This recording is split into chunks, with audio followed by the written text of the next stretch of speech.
Hey, ladies and gentlemen, thank you for joining us. This is another episode of King Penny's podcast. This is not a numbered episode. This is a special that we bring to you. Here in the community, in the city of Longmont, there is maybe a lack of compassion or understanding of what people have going on regarding addictions and things like that.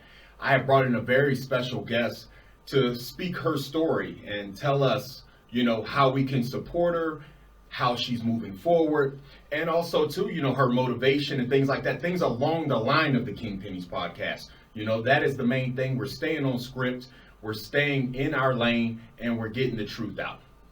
So with no further ado, I would like to present our guest. My soundboard's messed up, so I apologize, That's okay. All right, so let's start off with your name. My name is Allie B. Allie B. AKA Penny. Okay, the real Penny. She said the real Penny. The real one. I heard that. So where are you from originally? Born in Denver, raised in Boulder. In Boulder, okay.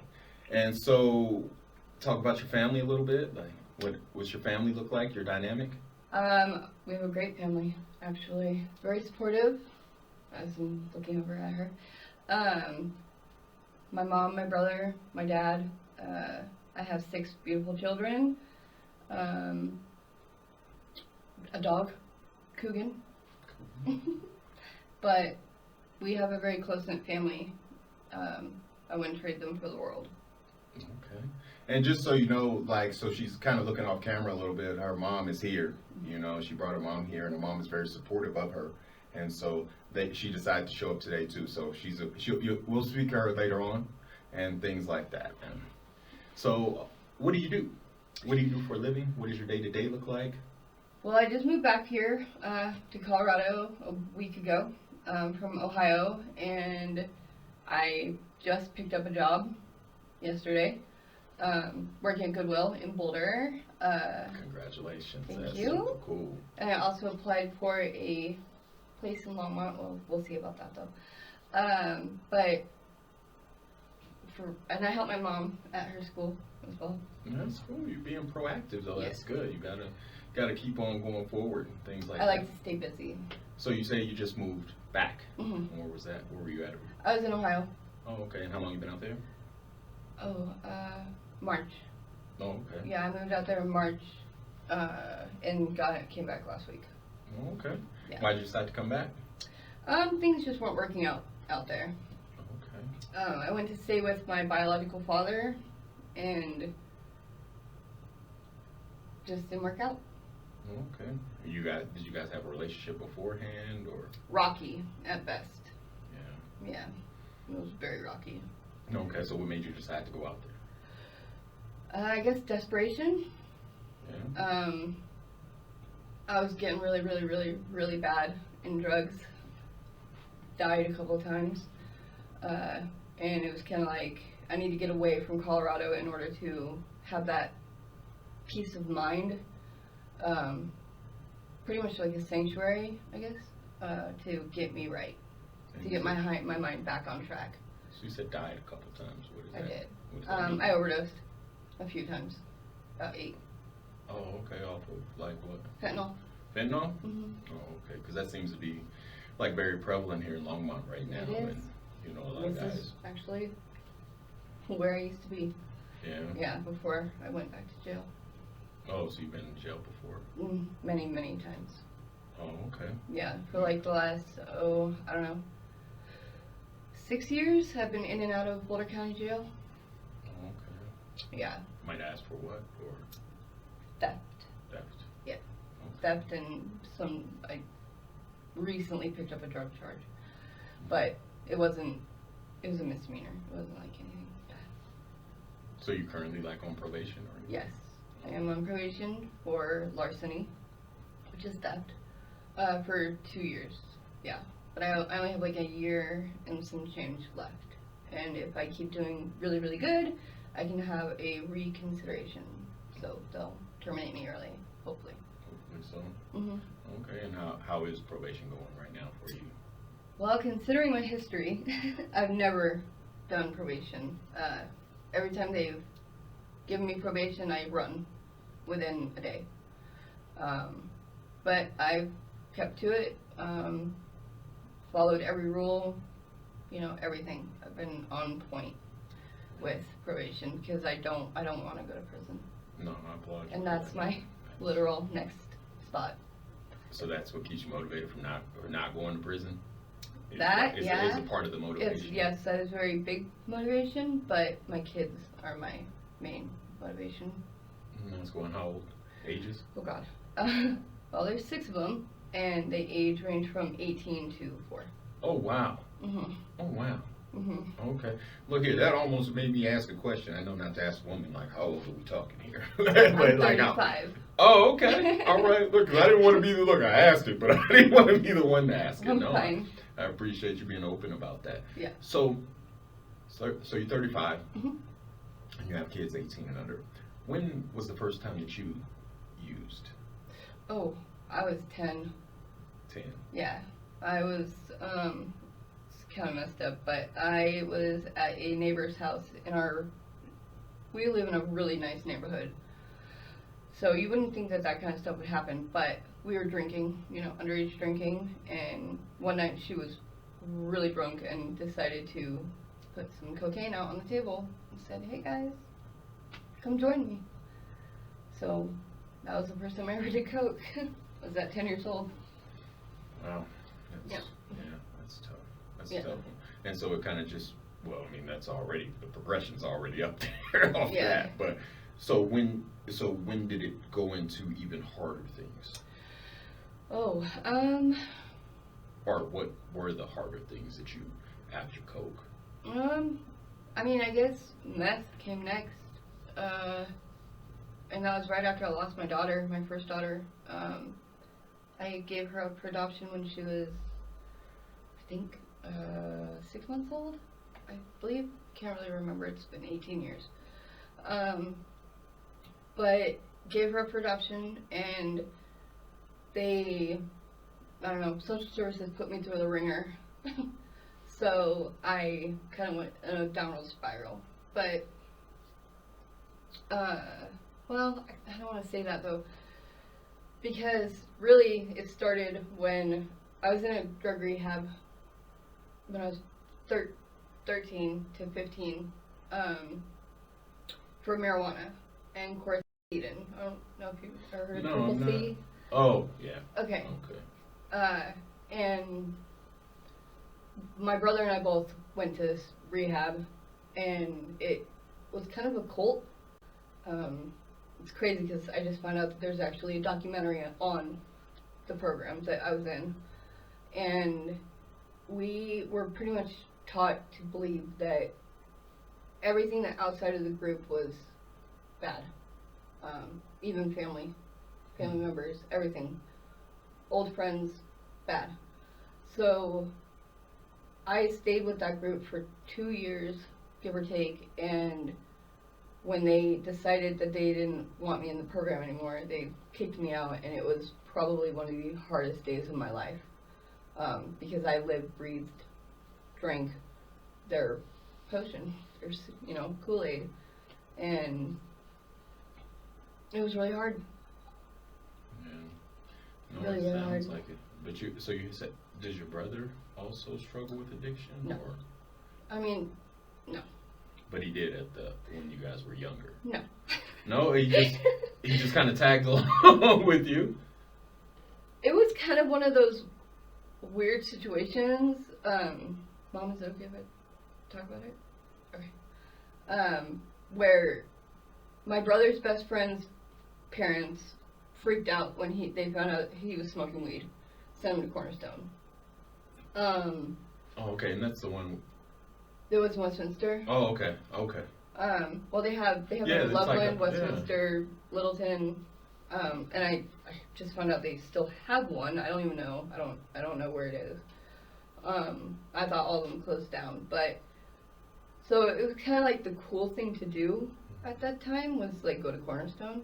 I don't know. It's kind of a weird situation, but it turned out to be one of the best times of my life, but also one of the worst. And And I just want to be clear too, like we don't have any affiliation with Cornerstone or anything like that. This is just her, story about her experience with them. Mm-hmm. So yeah, I just kind of throw that out there, man. Look, Cornerstone try to holler at me. Like, No, next thing you know, I'll be drinking the potion full time, like full time. Hey, this is sponsored by, just to pay them back. No, but it's tough. It's a rough start, rough go. Yeah. You know what I mean, in life. So as you progressed, you got older, drugs get harder, or? Actually, it was kind of weird. So after I had my daughter and gave her for adoption, I moved to Denver with some friends and dabbled in meth for a little bit and then completely went sober for like about 10 years. Had like a whole stint of sobriety where, I drank a little bit, but like not much. Or, I played with painkillers a little bit. Housewife stuff, kind of thing. That's crazy. Housewife stuff, okay. All right. But it's a real thing. No, I got you. And when I got divorced from my husband, I ended up meeting my husband, had a daughter with him, divorced him, started drinking really heavy. Met another guy. God, that makes me sound so bad. And we would have like competitions, like to see who would get drunker faster, so the other one would have to take care of the kids. Terrible, I know. But it was when I realized what we were doing that I was like, I'm done drinking. And I went completely sober. Like nothing. I did nothing. Raised my kids for about 7 years, and I had 2 more on top of that. 3 more. And, played the happy housewife mom role. I believe I worked a little bit in that time. I don't really remember. But, yeah, I did the sober thing for a long time, and then shit just hit the fan. What do you mean? I had a job and needed to be, fast-paced, so I started using meth again, and kind of did the F it moment, like, I don't know how to say it without cussing. Yes, we get it, you know what I mean? But you kind of just didn't care. Yeah, I stopped caring. Lost like 80 pounds in 3 weeks, and so he drove home here to Colorado, and when he got here, I just was like, you know what, you want the kids? Have them, I'm out. And I took off. Came back a couple hours later because cops came to the house, and I was like, you know what, I'll check myself into rehab tomorrow. I'm not okay. And so that next day, he took me to the hospital to check myself in, and then left, and I didn't see him again in the time that I was I ended up going to a mental institution in Louisville, and it was really hard. I thought he was going to be there to support me and have my back, and he wasn't. And I literally got my car, I left my kids, him, and I said, I gotta go. And I left. And I didn't turn back for 6 years. Like, I had no relationship with my children. I was on and off with my second oldest. Me and her father were kind of doing the sharing custody thing, but like in a weird way. And then he kind of went AWOL, and I won full custody of her for a while. But in that time frame, I had met another man, and he was my kryptonite, I guess you could say.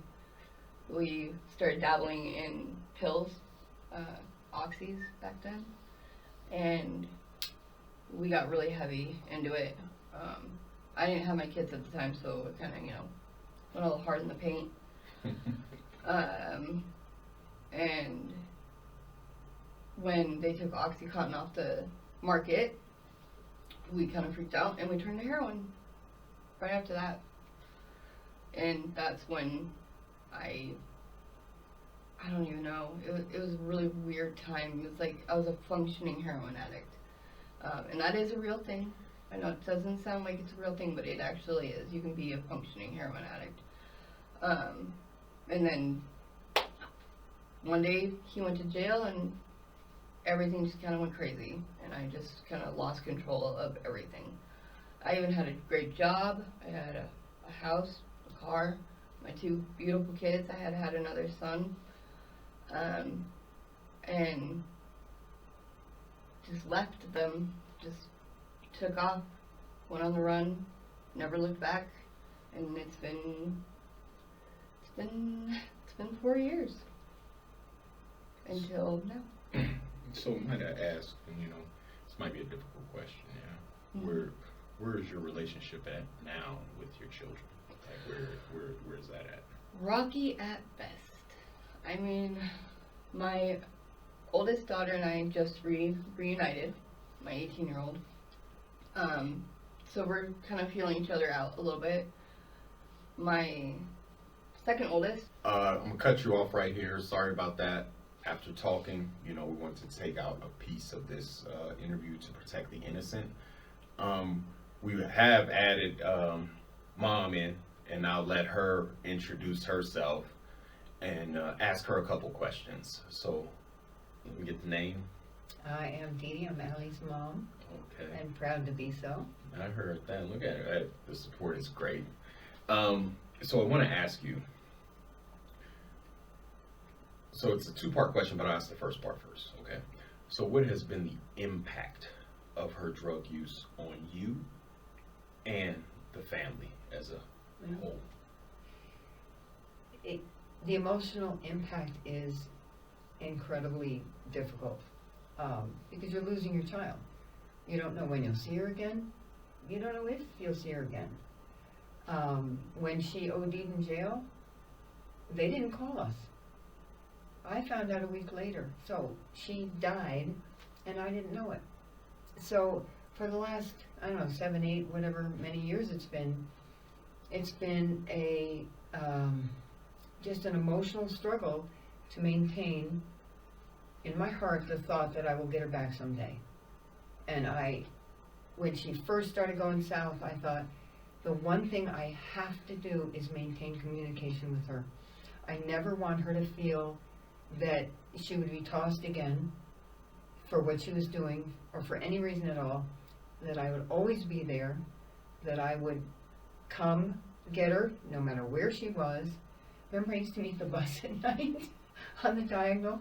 I got to know the bus driver and I'd be like, is she down there? And he'd say, yeah, she's here. And I think Allie has always known that no matter how tough it got, she could call us and that we would be there. And that's hard because there's a part of you that you just want to slap her around and say, stop. If I thought it would work, I would have done it. But it's something that, they have to come to it on their own, sort of. I mean, we tried, paying tons of thousands of dollars for drug rehab. It didn't work. She wasn't ready. And so you don't not try, but you have to acknowledge that they are who they are. I mean, she's had a lot of loss in her life. And we talked about this in the break, that most kids don't go through what she went through. And when you talk about adopted children, and both our kids are adopted, and we knew that Allie was probably fetal alcohol, and we knew that our son might never walk and might be deaf and might have cerebral palsy. And it was like, okay, we'll take him. So Really? So, yeah. Give us your infected. Like one Statue of Liberty over That's there. right. That's what you are. That's right. But, a baby's a baby, and you give them the best that you can. You love them to pieces. And so I had no idea that the problems were going to be this extreme. But I'm also a fighter, and I'm fighting for what I believe in, and that is this kid right here who I absolutely adore. And Allie and I have a great relationship, always have. Mm-hmm. I'm really hoping that this is the time. It's one day at a time. So my next question will be, what advice would you have for other moms or families or friends who are in your position? Like, would you tell them to persevere through it? Would you tell them to give up? Would you tell them to wait till they're ready? Would you, like, you know what I mean? Nobody has an answer There's to no it. one I was gonna correct say that's thing, a yeah. complicated question. Yeah. But what I advice would would say you? never give up. You know, the love that a parent has for a child is something that in my book never goes away. You know, and so there might be times when, and I'm not good at this, you might have to say to your child, I can't be around you right now. You know, but we finally, you know, her dad talked me into this, you know, we have to be tough. We have to be tougher. And it was, if you're using, you can't come to the house. You know? So I would say to parents, don't ever give up on your kids. Love them. Let them know that they're loved, even though addiction is not something they're doing wrong. It's a serious illness of your brain and your emotional state that you get dysregulated and you handle it with drugs. I don't look at it as a wrong thing. You know what I mean? Yeah. I can't judge it in that way. But what would be the pushback to some parents who say, hey, get your stuff together, then come back? Like, like, how would you, like, you know what I mean? Like, if a parent was to say that to their child, like, would you agree with that as well, or? They know their kids, Yeah. you know, and I think that they have to do what feels right for them. You know, by the same token, when Allie started going south and she broke into our house one time, so then we put, you know, Look at you. Yeah, right. No, I'm joking. I'm She joking. did. I'm not judging. It was the funniest thing. Rob heard a noise downstairs and he went to the top of the stairs and he smelled her perfume and he said, Allie, is that you? And she was hiding. She'd taken her credit card to get gas and then was trying to sneak back in the house to return it. So she got caught doing the right thing. The right thing. Oh my goodness gracious. I forgot about that. You gotta Oh my add some God. levity to it. I think a good sense of humor is so helpful. So as you Not that it's a laughing matter. No, but it's you gotta be able definitely really serious, but to Yeah. see you guys and how you support each other is amazing. But I will ask you this. You've been sitting on the sidelines watching a lot of this and listening to a lot of this. Do you have any thoughts? Because I know the main, like, so we took out a portion. And I want to hear your thoughts on that. And you don't have to name why or anything. I want to hear your thoughts on why the decision was made to take out that portion, and also your thoughts and comments on the rest of what you've heard so far. So I think certain sections are a little touchier because they involve children, and I think that every child needs to believe that the parent who is taking care of them is a good person who has their back. And so, you know, all people struggle in relationships on and off. I mean, that's just life, you know.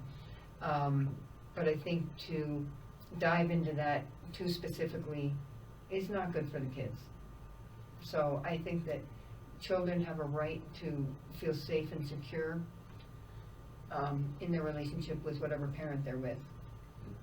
You know. Because another thing too is, like I said, I was glad you're here, because I never, like I told you in the very beginning when I first met you, like, hey, look here. And you know, not to give females too much credit. Hey, you guys put eyes on things a little bit better than us guys. You know what I mean? Like, we just see, oh, okay, got you there. Like, you know what I mean? You guys can, I guess, look further, have a little bit more like sight down the line and things like that. And so I really appreciate you stepping in and talking to her, because I don't want to make it look like I took anything out or I didn't, you know what I mean? Or I edited this part out and everything like that. I want to know that it was Allie's choice in the end. Yeah.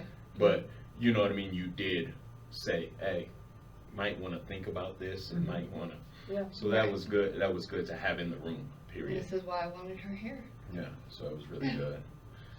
I think watching the whole thing too is interesting because even though I've lived so much of Allie's experience with her, because we've always had open communication, and that is so key. We've always had a relationship.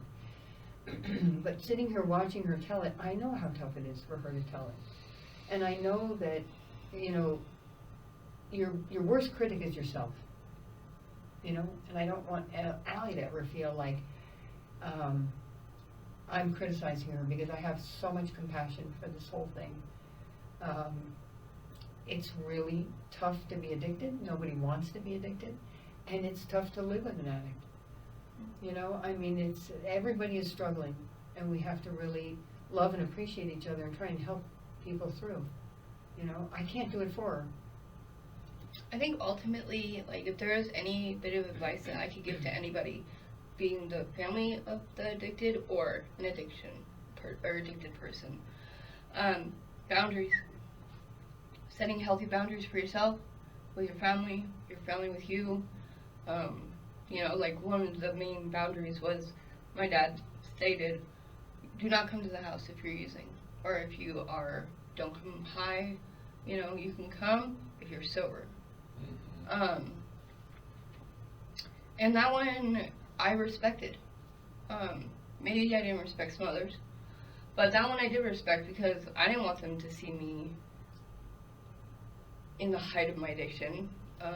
So I kept my distance with a lot. I would call her every once in a while just to be like, hey, not dead yet, you know. But there was also that shame. And that's what I think a lot of people nowadays don't realize, the shame that an addicted person feels. Because they feel like a burden on their family, or...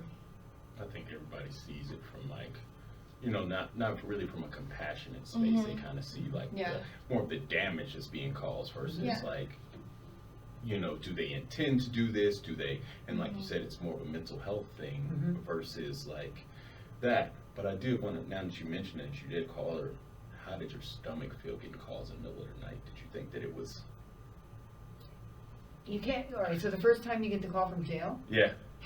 I was like, what? My kid's in jail? Oh my God, I was like freaking out. Second time, I was like, oh thank God, she's safe. Yeah. Every time I would call from jail, she'd be like, okay, she's alive, she's good, she's in, you know, 3 meals a day, pillow, safe place. Yeah. Something I thought I would never be okay with, ever. You know, so it does change. The first time, I will never forget it. Allie was working with me, and at work she said to me something about, I've been doing heroin. And I thought I'd been shot. It was so profound, I couldn't even... It didn't go down like that, though. Time disappeared. I was just like, you know? And she asked me specifically, she said, what is going on with you? You seem so different. And I just looked at her, and it was like, okay, I have to tell her, because it's hard for me to keep things from her. It's hard on me. It wears me down more so than the drugs. And I just looked at her and I said, I'm a heroin addict. And she was like, what? Like, say that one more time. And yeah, as much as it felt relieving to get that off my chest to her, I can't even describe that day. I went numb after that, kind of like, oh wow, now she knows. Where do we go from here? You know, it was rough. Yeah. Sounds like you guys had a lot of oh wow moments, like, you know what I mean? Like, especially first time for you, I'm sure you never thought that you would be in a lot of these situations. How was it? Did you ever visit her in jail? Well, we could, yeah. But then COVID hit. Oh, okay. And so then it was, you could do video visits sometimes, yeah. Oh, okay. Yeah. So you've been, I forgot the 6 years of jail. Like, you know what I mean? Like, you've been, in and out. So, yeah. She bailed me out a couple of times from jail. But, yeah, towards the end there, though, it was like, don't bail me out. Don't do it. You know, we'll figure it out. Just don't do it. Even if I beg you, don't do it. Kind of thing. So, there's also that. And I'm not gonna lie, I called her many times saying, come get me. If you love me, you will come get me. And she was like, nope. That's that tough love. Sometimes they need it, huh? But sometimes it is needed. Sometimes it's needed. And one of the things, too, I find lying is a part of an addict's life. They lie about everything. I think they even lie to the point where when they get sober, sometimes they're not even sure what the truth is anymore. You have to get back into your brain and realize that, you know, tell me the truth, it's really okay. Nobody's going to throw you out of the house. You know, it's like, just be honest. I can handle it, you know. So I think that's been hard, is for so many years, I couldn't trust anything that came out of her mouth. Nothing. Mhm. And that's such a crappy place to be. You know? Agreed. Especially for when you guys are so close, like you guys are. Yeah. Like, yeah. And it's funny because the other day I started to ask her something, and you started to get a little, Mom, and I said, whoa, whoa, whoa. For 10 years, Mhm. I've been this way, wondering where you are, what are you doing, are you telling the truth, are you going to be okay, are you going to live or die, whatever. I can't undo that in 1 week. No. It's going to take a moment to get back to the trust. The love never dies, and No. that has never faltered. But just being able to trust, and you know, it's easier for me than Dad, right? Oh yeah. We're getting there. Well, I'm sure now that Yeah. she's back from Ohio and you can put eyes on her Yeah. versus just taking her word for it over the phone, Yeah. that it does get easier and stuff like that. And I told her too, like, because I had talked to her briefly, like, you know, about getting the job and things like that, Yeah. and keeping yourself busy and Yeah. doing good things. Yeah. Like good things and having good habits and stuff like that. That it helps out immensely. Yeah. With and anything a in life. routine and a predictability to it, and you know, like we walk the dog every morning and every night, and there's times when she says, I don't want to do it, and I'm like, he's a living thing, get up, we're doing it. No, it's good. Yeah. So we do it. I do hope that you realize the support that you have, Oh, I do. and not to put more on you, but you know, like, your mom has been through this with you, Oh yeah. and so, Oh yeah. you know what I mean, like, so I think that also, you know what I mean, needs to be in the motivation, you know what I mean, for her and Dad and brother to not have to go through that, man. And I'm sure, like, stomachs and knots getting late night phone calls wondering if that's, you know, like, that's like you know, that's like an anxiety, I think, that only people in that situation would understand. Mhm. But like I said, I want to thank you for coming and supporting her, and you know what I mean, and your continued support of her. And it's going to be, like I said, it's going to be continuous down the line and everything like that. And as long as she, you know, uses you and also, like, you know what I mean, Mm-hmm. turns back to you and relies on you and trusts you, and Mhm. you know what I mean, it's a two-way street, you know, Mhm. like, and I think the trust will come from your mom. Yeah. And that's what the overall goal is, you guys building that bond back, and that can only make you stronger. Yeah. You know, once you have her trust, and she can, you know, trust that you're making it to work, that you're doing what probation is, you know what I mean, and stuff like that. And I think eventually Dad will come around too, and that'd be a win. You know what I mean? A short he term, understands like, it from a different aspect because he is a recovering addict as well. You know, so he kind of can sniff out bullshit a lot quicker. Yeah. That's true. You know what I mean? Like, she's never been an addict. She doesn't know. You know, she doesn't know what it is. I don't know how to explain it. But my dad, though, Your mom's a saint. Let's just say it. She's Let's just say it. right. Like, no, but I'm just saying that, like, you know what I mean? Like, the way she She looks at is. things, you can tell by the way she speaks that she's a person of hope versus like a person of despair. Like, Yeah. all is lost. Like, yeah. she looks at it She's like, an we can optimist. fix it. We can fix this. We can, Yeah. and you need people like that in your life. Yeah. You need people, and the world needs people like her Mhm. that see people for, you know what I mean, the potential versus, oh, this is a train wreck coming. Mhm. You know what I mean? Like, because I think I look at some people like, oh man, just walk past me, buddy, walk past me. But your mom, she has this hopeful, you know what I mean? Like, and that's a beautiful thing to have in your life. And so I just want to make sure that you're appreciating that. Oh, yeah. No, I that do. you're valuing that and taking advantage of it too, to have somebody else, such a supportive person in your life, because not everybody does. I know. Like, No, I'm very lucky. Like, I think that's one thing where a lot of people who I have relationships with, they relate with that, or they don't relate with that. I mean, sorry, because they don't have what I have. because people give up. Yeah, or they just never did have Yeah. it. So, like I said, thank you for joining us. Thank you for And you know having what I us. mean? Like, we're gonna finish up this conversation with Allie B, and you know, we're gonna figure out moving forward You know, like we've left the drug conversation and let's move forward to better things and, you know, more hopeful Want me conversation. to Oh, yes, step out for a ma'am. moment? Yes, ma'am. Bye. Thank you. Yeah, no. Thank you so much. Yes, ma'am. I'm gonna get a little teary-eyed. Thank you. I really let her down. Pretty hard. Take your time. See that see how it's weighing on you and stuff like that. And, you know, all this stuff is like, you have to process it at some point, you know, if you want to heal, you know, and, you know, maybe you're forgiven, maybe you're not, but you have to move forward to be better you, you know, and hopefully they will forgive and they will see how you are moving forward. Yeah. You know, like if you're moving forward doing better, I mean, people still are going to have some hesitation, but I think the majority of them will, you know what I mean? They'll see the steps that you're taking, they'll see you doing better, they'll see you putting your life That's what back I'm hoping together. for. And like, it's not guaranteed. Right. But this is part of the process of being better. Yeah.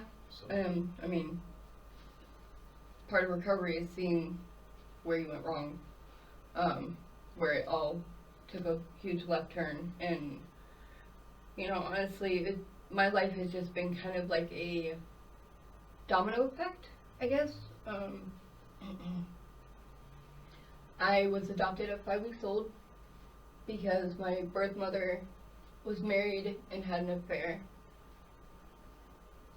And so I've always kind of had like, even though I had the most amazing family who have never given me any doubt that I was not loved, or I mean, whatever. I get what you're saying. Take your time. I felt abandoned and unwanted, which was like really hard, not only for me but for my family, you know, because I constantly was like, I want to know what she was like, I want to know who she was. And I guess I felt kind of guilty because I never felt like I was grateful for my family, even though I really was.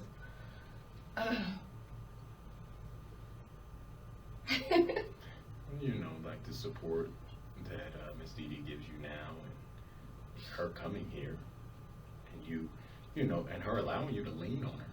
You know what I mean? That's speaks volumes. My mom's my best friend. And you know what I mean? Like, that's really, really, it's a really special connection, you know. But I think anybody who's probably been adopted or, you know, or been abandoned or, you know what I mean, they still wonder about the other person, you know, like they wonder what they're like, what their life is like, what life would have been like or anything like that. And that's fair. Yeah.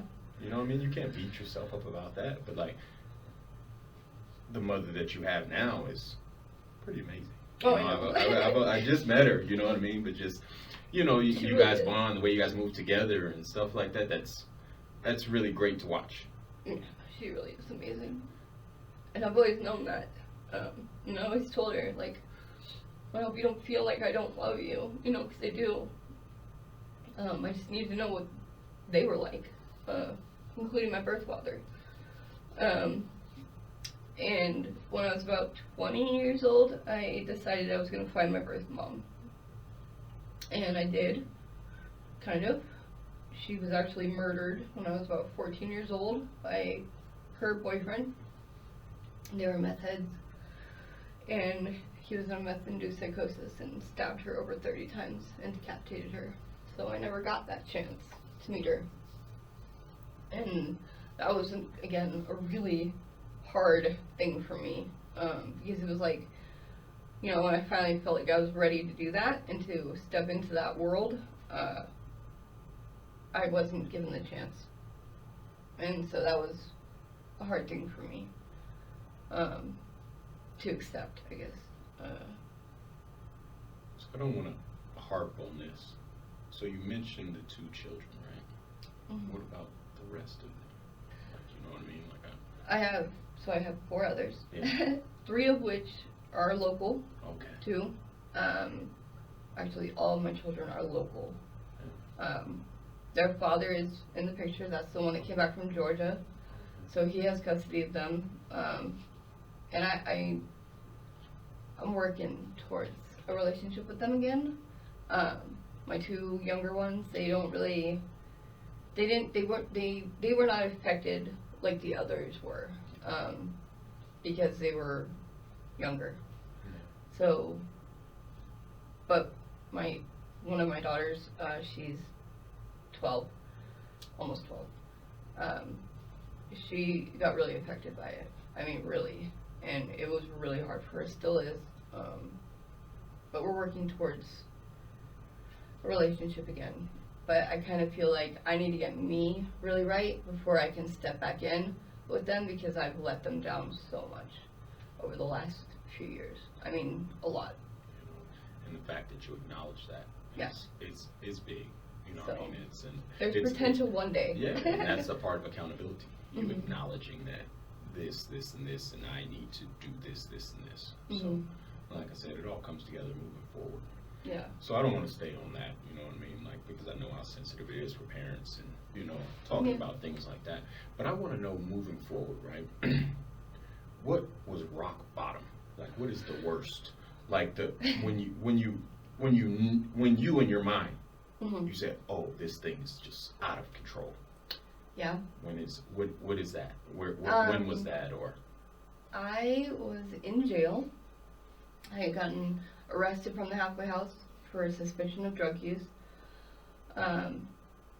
And got arrested that night, was really upset, and decided, a cellmate of mine that was in county with me, she told me, hey, I have some fentanyl. Do you want to snort one with me? And I was like, yeah, I do actually. I'm really messed up in the head right now. Yeah, that sounds like a great idea. Snorted a little bit and died. I mean, and I was dead for about 10 minutes before they really revived me back. Convulsing on the floor. I read back the report recently, actually, and was pretty like, oh my god. I mean, it was pretty bad. Really bad.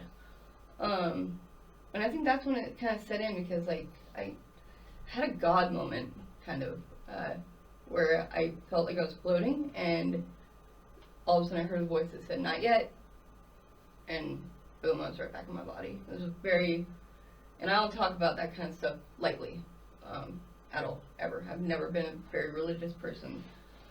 But that one hit me, and I think that experience was like, okay, it really started to set into me, whoa, like, you need to slow down.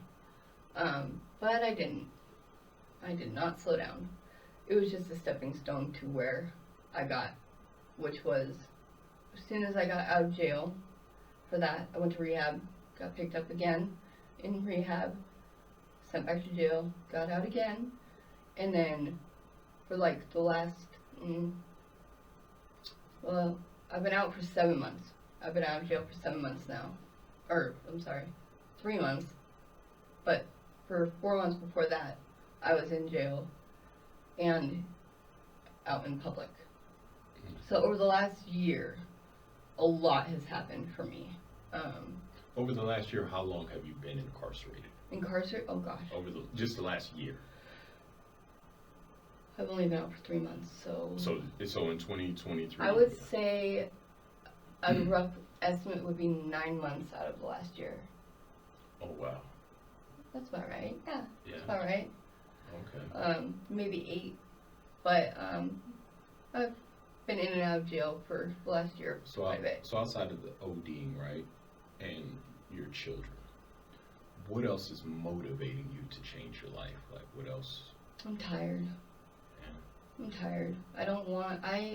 I never envisioned myself being a criminal or a drug addict, or, having to commit crime in order to pay for my drug addiction. The old me, like back when I was a child, would never have been like, oh, I'm gonna be a criminal or a drug, you know what I mean? But when it happens, it happens. And it sucks. It is very demeaning. It'll break you down. And that's what I don't think a lot of people have compassion about, is like, they're like, oh, you're just a drug dealing, drug addict who steals and commits crime. Yeah, okay, maybe, but I would never have done that beforehand. It was all my criminal history was drug fueled, and the courts saw that. You know, I didn't even really start getting into trouble. My very first time getting arrested, I was 30. Yeah, 30. So it wasn't like I was in and out of jail my entire life. You know, I wasn't like that. It was drug fueled. But I'm tired of that life. I don't like committing crime. I don't like being high. I used to, sure, but not anymore. I'm over it. I think that was one thing, is I just kind of grew out of it. But this is something that you've tried before, right? Tried? Sure. Okay. So what's your level of, like, It was- what's your I didn't level really of want commit, it what's your back then. level of commitment now to it versus, like, so say All for instance, committed. but say for instance your family, right, who's probably seen you have these clear moments, these lucid moments for a while. What separates this time from those times is what I think any family member or anybody who's investing Say in it, you. mean it, do it. Alright. So, I've said it for years. I want to be sober. I want to be back in my kids' lives. I want to do it, you know. But say it, mean it, and then do it. And this time I'm saying it, and I've actually meant it, and I'm actually doing it. So it's all in your action. Whether if you really want to do it, you're going to do it. If you're really tired of the life, you're going to get out of it. Beforehand, I would always come up with some excuse. Or, oh, you're making me mad today, Dad. I gotta go. And I would leave. Even though it wasn't his fault. It was just an excuse for me to go. I'm not doing that anymore. I take full accountability for me. It's not anybody's fault but mine. Period. Okay. So what are some things, I'm sure you still have urges, right? Not really. Not at all? Mm-mm. Zero. Zero. There's nothing that like triggers you, Nope. that you see something and you Nope. like think about. Nope. Okay. Yeah, it's been eye-opening, in the sense that I don't have cravings. I'm not on any assisted, whatever, like Suboxone or anything like that. I'm not any of that. It was sheer willpower. Yeah. I just said, I'm done. I'm tired of it. I don't want it anymore. And do you talk with somebody now, like a therapist or a counselor or? Working on that Yeah. currently, yeah. Kind of trying to find a therapist currently. But I do have bunches of people that do support me, even here in Longmont, people that I find encouragement from. And honestly, I walk a lot. I'm always walking. And I think one of the most healing things is staring your dark side in the face. Yeah. So I guess my question will be right now, like, is when do you feel the strongest or the most confident right now in, like, with the recovery? When do I feel most confident? Yeah. That's an interesting question, actually. Now that I kind of processed it a little bit. I feel pretty confident and strong at all times with it. Just because I know where I want my life to go from here on out. And I don't want it to go backwards at all. I know that like, when I have to set boundaries with people, you know, people that were huge parts of my life, exes, old friends, that's when I feel the strongest, I think, because that's saying something for me, because I've always struggled with relationships, friendships, relationships, period. I feel like everybody is my friend, and maybe I picked the wrong crowd a lot, because I feel like they'll accept me for all my quote-unquote flaws. But being able to sit there and go, okay, hold on, you're not the best for me, and I need to take some space away from you, or I don't think that we need to continue any further. How is that though, dealing with like old friends and old. Because, like some of that stuff, like, especially, like, I'm sure you run into maybe at, like, the I have. probation office or I have. at, court dates or anything like that. Like, you see people, Yeah. like, I'm sure. So Yeah. it's like, what do you, I mean. Honestly, Yeah. it's been kind of funny because I had a situation 2 days ago where I was with somebody, we were on a bike ride in Boulder, and all of a sudden I see a few people coming up, and I'm like, uh-oh, this could be interesting, Like, these were people that I lived with, that I did a lot of drugs with, and they didn't even recognize me. And I was like, winning! Yeah. Because I don't look like I used to at all. I was 100 pounds soaking wet, had short hair,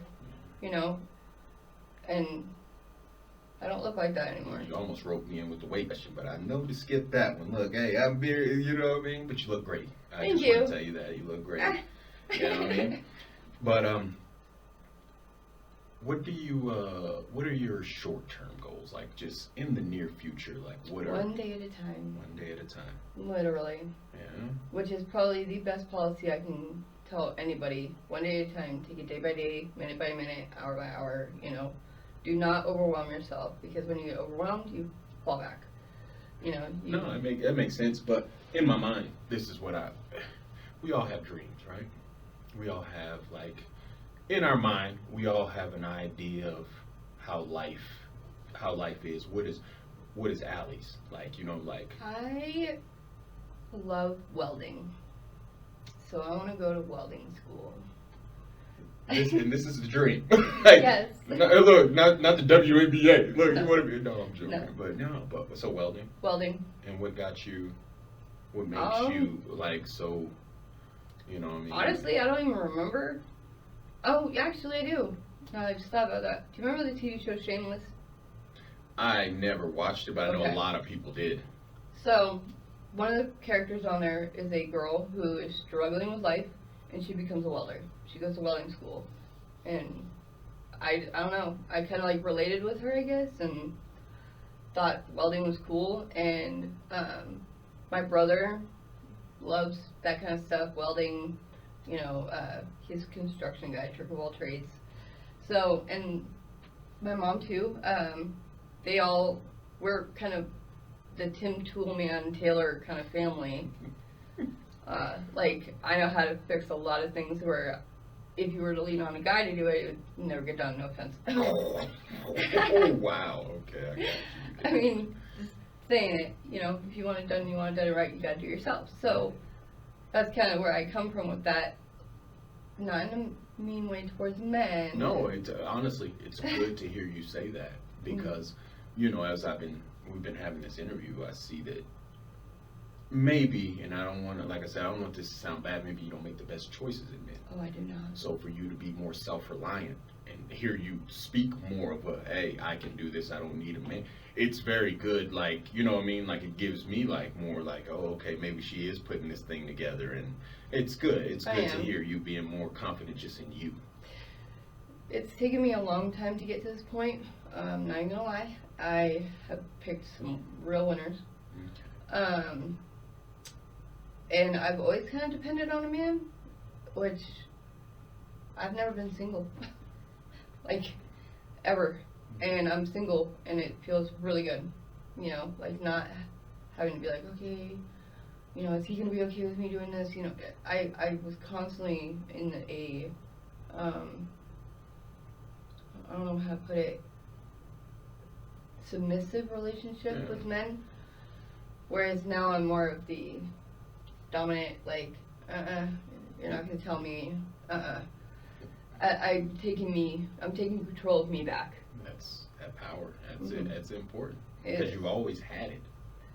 You know what I mean? The thing about it is you've always had it. Just, you know what I mean? Sometimes I guess people do kind of give that up just to be accepted. And I think that plays into that abandonment piece and things like that, I think. Yeah, But, no, you're pretty spot on there. Yeah. But my thing is this, okay, so outside of one day at a time, right? What advice would you give somebody else who maybe is in addiction right now, or, you know what I mean, in recovery? So let's start with the person that's in actual addiction right now. What advice would you give to them? give yourself a chance, you know, give yourself a chance for happiness again, because even though it seems like it might be so far away, it's not. It's really not. Because I know with me, when I was in my height of my addiction, I did not feel like I was worth it. I didn't feel like I would ever get back to that spot of like true happiness, and freedom, not being suffocated by the world, the grind. It's really liberating, and if you can find even one tiny bit of hope to get better, run on it, run with it. So, because it can become greater, and if people see that you actually are trying. I have had people who are active in their addiction right now, and they're like, I want to see you, but I don't want to bring that around you, you know, and I'm like, okay, well, I'm not ready to see you, and they're like, okay, I get that, you know. You just have to be able to have confidence in yourself and know the right people, or I don't want to say the right people, know the people that actually have good intentions for you, because a lot of them don't. If you may say that they're your friend, but they're not. If they're the ones getting high with you or whatever, they're not your real friend. So, so right now you only have a short sample size of recovery, right? Mm-hmm. And I think people are, you know what I mean, they're going to question that, right? Mm-hmm. But let's block that out. What advice would you give to somebody in recovery besides making it day to day? What advice would you give them as far as getting through? I don't know. Like you said, it is a short time frame that I've been sober, but it's also been the longest I've been sober in like 10 years. That's a win. That's a win. I feel like every day gets better. It gets a little bit easier. You get a little bit more confident, a little bit more, gets a little easier, I guess that would be. And I know it sounds hard when you're in your active addiction or even first day in, but to sobriety, but it really does get easier and freeing, liberating. I don't know. That's a hard one. Well, to think answer. about that. You know what I mean? Down the line, like, so recovery, maybe you're 1 year in. How can you help others? I guess will be the question, that a way you can give back, because it always feels good to just give somebody back, and if you can help somebody get through like just 1 day of recovery, Pay it forward. That's it. Mm-hmm. You know what I mean? So I want you to, I challenge you Oh. down the line to a way that you can give back to Mm-hmm. people. That would be my challenge just for you personally. Okay. And you don't have to tell us or anything like that. You could just start doing it, whether it be checking on somebody every day or, you I know. already do that. So what, you know what I mean? So that right there, like, you know what I mean? That's a way that you can give back and, Yeah. you know what I mean, help others. Yeah. Is the thing. But this is like probably one of my last questions, right? So how can me and others in the community outside of your family support you? Or how can Compassion. compassion, Patience.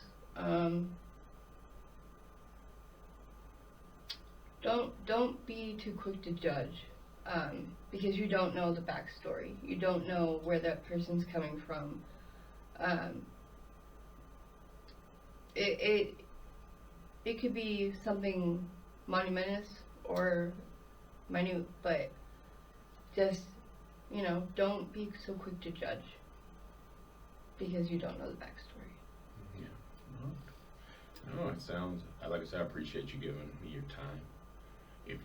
Do you have anything else that you want to add, or any thoughts, or any questions that I should have asked that I didn't ask? Because I know I asked a lot of questions, but you know what I mean. But anything that you think that you want to add or should add to this?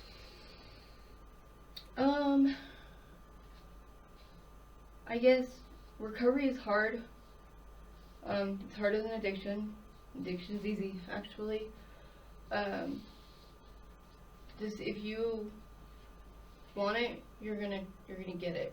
You know, and that's one thing I guess I could tell fellow addicts or people in recovery is, if you truly, truly want it, it'll come. And it's taken me 25 years, you know, of trial and error to get to where I'm at. And yeah, I'm 35 years old, but I'm finally seeing the light for what it is. And it's a beautiful, beautiful light.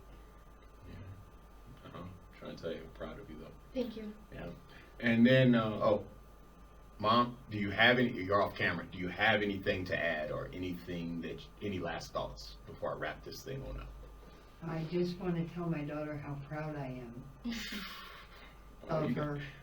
Hey, your mom, stay with the pom-poms. Hey, I love it. You know what I mean? Your number one cheerleader, man. Yeah, Make She sure- really is. make Well, sure- remember I told you that. Yeah. Make sure you appreciate that and value that, and you guys nurture that, man, because that's the base. Mhm. You know what I mean? That's square one, man, is to feel loved and feel supported, and great things can happen after that. Yep. She's my number one. Yeah. So I want to thank you guys for tuning in to this special edition of King Penny's podcast. You know, I want to thank Allie B for giving her time and her bravery for telling her story, her truth, and everything like that. And I hope you guys appreciate it and respect it as well. And comment, give your thoughts. On the back end of this, I'll put down some resources and things like that because I think that's helpful to know in the Longmont area, you know. But like I said, I'm not affiliated with anybody. I'm not a therapist. I'm not even trying to be a therapist, just having a conversation with the individual from the community. I want to challenge you guys also too, if you in recovery and you need something to do, there's a free outdoor gym, the Weight Pile on the Rockies at 1610 Main Street in Longmont, Colorado. It's open twice a day, in the morning from 7:30 to 11, and then again in the afternoon from 3:30 to 7. You know, so if you want to do something, be around healthy people, be around like-minded individuals who just want to work, who just want to, you know, have fun also too as well. We talk, we hang out, and there's basketball hoop there if you want to just come shoot around or just come hang out. If you want a safe space just to sit and be outside, you know. So we want to promote healthy places, and if you have any recommendations of healthy places in Longmont or in the area, hey, add them into the comments, man. So like I said, I appreciate you. Thank you very much for shedding light on this. And hopefully this is an issue that we can all tackle together because it's not one person's job, you know. So thank you again for listening, tuning in. Stay tuned. Podcast comes out every Wednesday. King Penny, we're out of here, man.